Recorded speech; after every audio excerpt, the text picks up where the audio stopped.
Salut à tous et à tous, c'est Cinemco et bienvenue dans cette nouvelle critique de Stargirl, épisode 12, intitulé Stars and Stripes. C'est parti.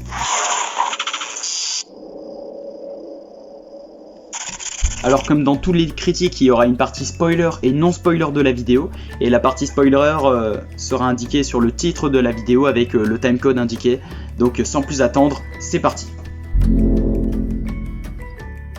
Donc dans cette partie non spoiler, l'épisode 12 intitulé Stars and Stripes, l'avant-dernier épisode de la saison 1 de Stargirl, est sorti, donc je l'ai regardé il y a 30 minutes à peu près, et il était moyen. Franchement, j'étais quand même déçu parce que je pensais vraiment que ça allait être un épisode de ouf et tout, mais finalement... voilà, il se passe pas grand chose, j'étais mitigé, j'étais mitigé entre c'est bien et on pouvait s'attendre à mieux. Donc cet épisode j'étais vraiment déçu, je m'attendais vraiment à un épisode énorme et tout, et finalement bah ça va, il était bien, franchement par rapport à notre épisode ça va, mais je m'attendais à plus quoi. Alors cet épisode je lui attribue la note de 8,5 sur 10 comme l'épisode 4. Si vous voulez, j'ai fait un classement de mes meilleurs épisodes de la saison qui va s'afficher ici normalement. Donc voilà, j'avais fait un classement avec toutes les notes, etc. Si vous voulez checker ou quoi. Et donc bah, ce nouvel épisode, comme je vous l'ai dit tout à l'heure, je m'attendais beaucoup à mieux. Ce qui est bien, c'est déjà il y a les deux parties. On voit la partie avec les héros qui sont tous réunis. Ça c'était cool et tout. Et ensuite on voit la partie avec les méchants, c'est vraiment les deux parties. Donc on voit les méchants en gros qui commencent à réaliser leur plan. Là début de l'épisode il reste 12 heures pour que leur plan soit activé. Ensuite on voit dans la partie où il y a les bonnes personnes de la série et tout qui sont réunis dans une maison et tout, ils attendent et tout. Et voilà, à la fin je pensais vraiment qu'il allait avoir... un combat, un truc stylé et tout, et finalement il n'y a rien eu. Par contre le cliffhanger de l'épisode était vraiment ouf, franchement c'était en mode ah ouais putain ok. Donc je pense le dernier épisode ça va être le meilleur déjà, ça va être le meilleur et il va être magnifique, il va être incroyable vraiment. Pourtant le début de l'épisode commence fort, il commence vraiment bien, genre vraiment dès le début de l'épisode j'ai dit ah ouais cet épisode je pense il va être bien et tout, mais pas du tout, franchement il y a un vide, et à chaque fois je regardais, j'étais en mode ouais je pense qu'il doit rester 15 minutes et non il reste 5 minutes, il doit rester 20 minutes et non il reste 8 minutes, genre je sais pas, ça passe hyper vite, vraiment j'ai l'impression qu'il y a rien qui se passe quoi. C'est dommage que ça soit comme ça, mais voilà. Mais ça ne vous empêche pas d'aller voir cet épisode, il est quand même très très bien. Enfin très bien, non c'est un grand mot, il est bien, ça va, il est bien on va dire. Voilà mon adjectif à cet épisode. Et surtout on va pas s'arrêter là, écoutez, il reste un épisode que je vais donc commenter la semaine prochaine. Alors cette semaine je pars en vacances, donc la semaine prochaine il n'y aura pas mon petit décor ici, donc je vais tourner en vacances, ouais je vais tourner la dernière vidéo en vacances, et j'espère que ça devrait aller, normalement ça devrait aller, je vais essayer de monter au plus vite pour pas faire perdre tous mes vacances, et ça sera tout pour cette saison 1 de Stargirl. Pas maintenant, passons à la partie spoiler, c'est parti. Alors, la partie spoiler. Donc, comme je disais, dans la partie non spoiler, l'épisode commence vraiment très très fort. On voit déjà Brainwave et Icicle qui parlent du plan. Donc, que le plan va se mettre en place dans 12 heures. Et là, on voit vraiment Icicle qui est méchant, qui est d'accord en disant ouais, on va tuer toute la famille de Stargirl. Je pensais qu'il allait être qu'il allait devenir gentil. Enfin, pas gentil, mais... Voilà, il allait pas aller au bout du plan et tout, mais finalement non, il veut vraiment tuer la famille de Stargirl et tout. C'était vraiment impressionnant. Ensuite, on voit Pat dans son garage et Stargirl et sa mère qui déménagent, qui déménagent, un truc comme ça, qui se casse d'ici et tout. Et là, il y a le mec avec sa batte de baseball, on retrouve la Inesei avec un peu tout le monde. Le mec avec la batte de baseball et la meuf.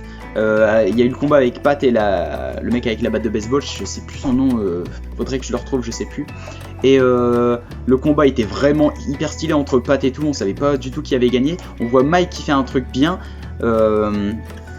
qui sauve un peu son père et qui découvre du coup que son père a construit un robot, etc. Et du coup Mike dans cet épisode il commence à découvrir un peu. Je vais parler des personnages et de Mike et tout plus tard. Donc là les deux combats ils s'étaient vraiment stylés. La mère on a eu peur pour elle, Barbara, mais Stargirl elle a réussi à prendre le dessus avec son bâton et tout et sauver sa mère. Donc là ça commence fort avec les deux combats qui étaient vraiment super. Juste pareil, j'essaye de faire au plus vite pour que la vidéo dure moins longtemps parce que c'est vrai que c'est chiant quand la vidéo dure longtemps, donc voilà je vais essayer d'aller un peu plus vite. Ensuite, après ça, il se passe pas des choses extraordinaires. Mais ce qui est cool, ce qui est vraiment bien, c'est que on voit tous les personnages gentils de Stargirl qui sont réunis, qui vont dans une maison qui est méga stylée. Donc on voit vraiment toute la famille de Stargirl, le concierge, la JSA avec Orman, Wildcat et Dr Midnight, enfin voilà, toute la JSA. Et ce qui est cool, c'est dans cet épisode, ils sont enfin tous réunis, tous ensemble, et ça c'est vraiment un bon point positif pour cet épisode.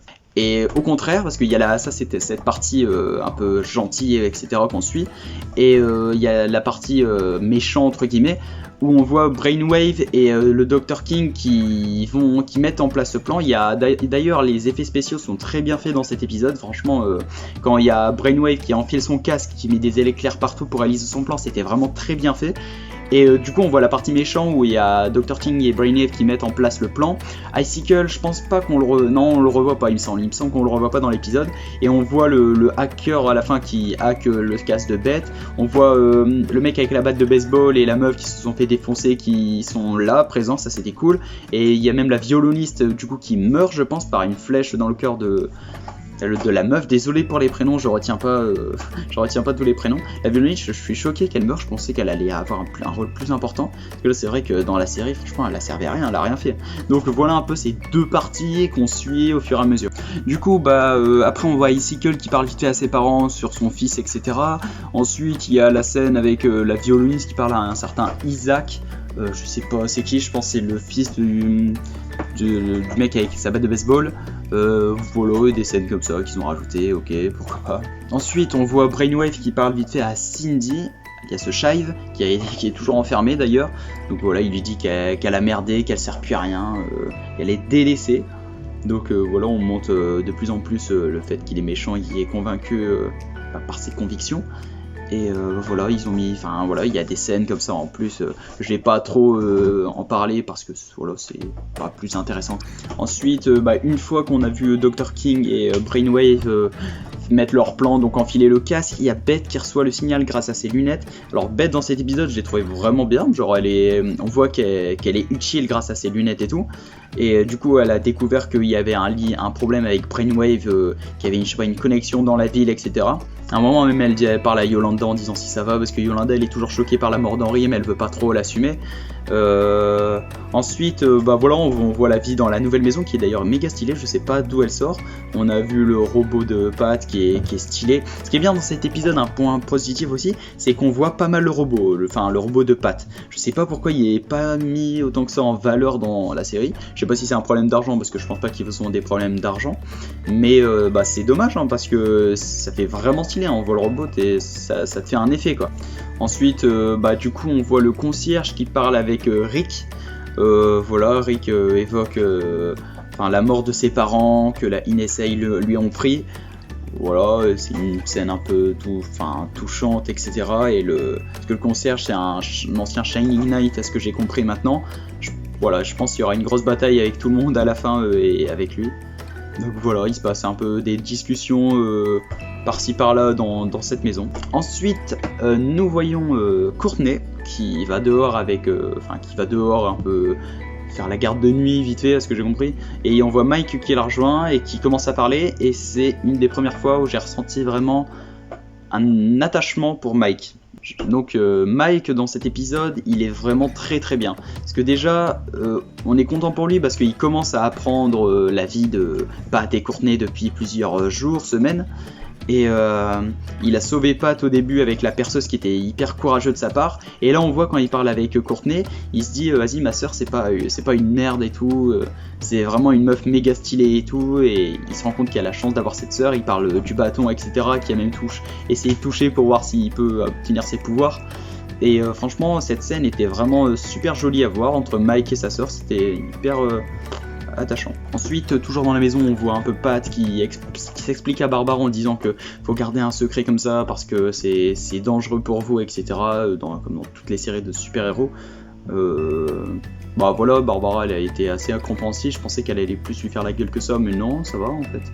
Ensuite, il y a Pat qui va voir Rick, et Rick, je sais pas, il parle d'une histoire de Mustang, bref, et grâce à ça, ils ont compris où était Brainwave, etc., où il fallait y aller, c'est quoi leur plan.